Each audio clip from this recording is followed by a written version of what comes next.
everybody, Lawman Mike with www Lawman Guitars. Boy, do I have a unique guitar for you today. I didn't even know Supro made guitars back in 1935, but here you go. This is a 1935 Supro Spanish Electric. Now, I was really happy that I found some information on this guitar on the internet, because if not, I would have had no idea what it is. There's no clues about it at all, but there are some on the internet, and the ones I saw on the internet were 1938s. So they started making them in 1935, I found out, and from the serial number on the top, which is 1016, I have to assume this has to be one of the earliest ones. So I'm calling it a 1935, okay? And I'll tell you what, it is so unique. When I got this guitar, of course, it was, unplayable. The neck was just a mess. We had to take the neck off and reset it, which our tech did, and just did a marvelous job. He just did a great job. The guitar plays effortlessly up and down the neck. But it was absolutely all original, including the case, which I'll be talking about in just a minute. Now, let's talk about this pickup to start off with. This is the thing that really intrigued me. You can't really see it too well, but this pickup profile goes from here to here and all the way down to here. There's an opening that follows that in the guitar to house this big piece underneath here. The magnet on this thing is about that big. I mean, this is a this has to be one of the first electric guitars. I mean, back in the 30s, they were making mostly lap steels and what they called Hawaiian guitars. So I'm sure this is some sort of a pickup that they modified from a lap or Hawaiian steel guitar to put in the guitar, but they had to cut the top out just to fit the whole thing in there. I mean, it was just massive when I pulled it out of there, and fortunately, there was nothing wrong with it. I mean, it worked great. It ohms very low, which Jeff said he thought it wouldn't play at all when he saw the ohmage on it. He plugged it in, he goes, my goodness, it sounds great, which it does. I'll play it here for you in just a minute. But the ohms had nothing to do with it. It must have a lot to do with how big that pickup is. But anyway, it's all original. I mean, when I pulled it out of the case, it was just like, wow, I think that's all original. I mean, look at this knob. The knob is Daka Ware. The pickguard is Daka Ware. Of course, the pickup says Made in USA, patent pending. So that's original. The bridge is original. I have no reason to think it's not. And of course, I saw one of these tailpieces on another guitar like this. So the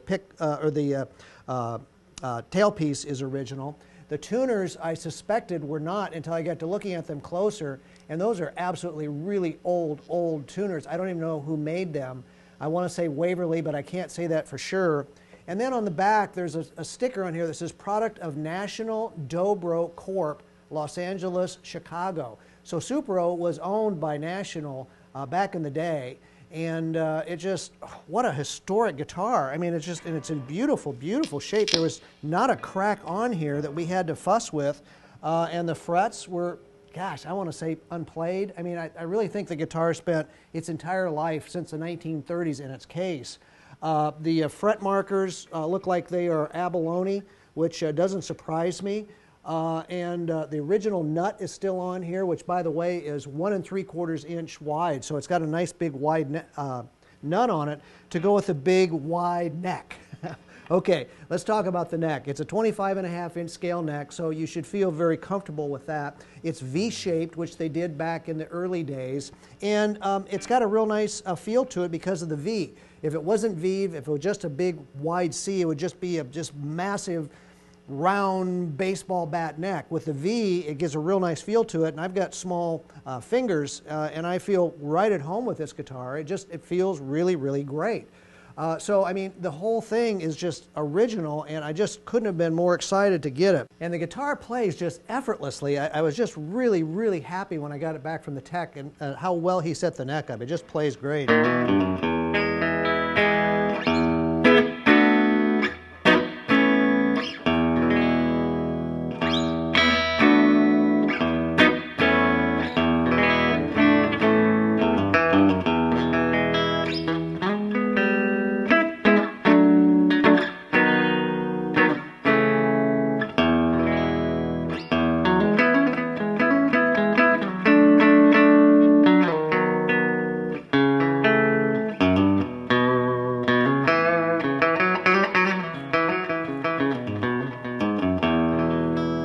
never heard a pickup like this before. It's just very, very unique. I hope that comes through the video.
Wow, all original.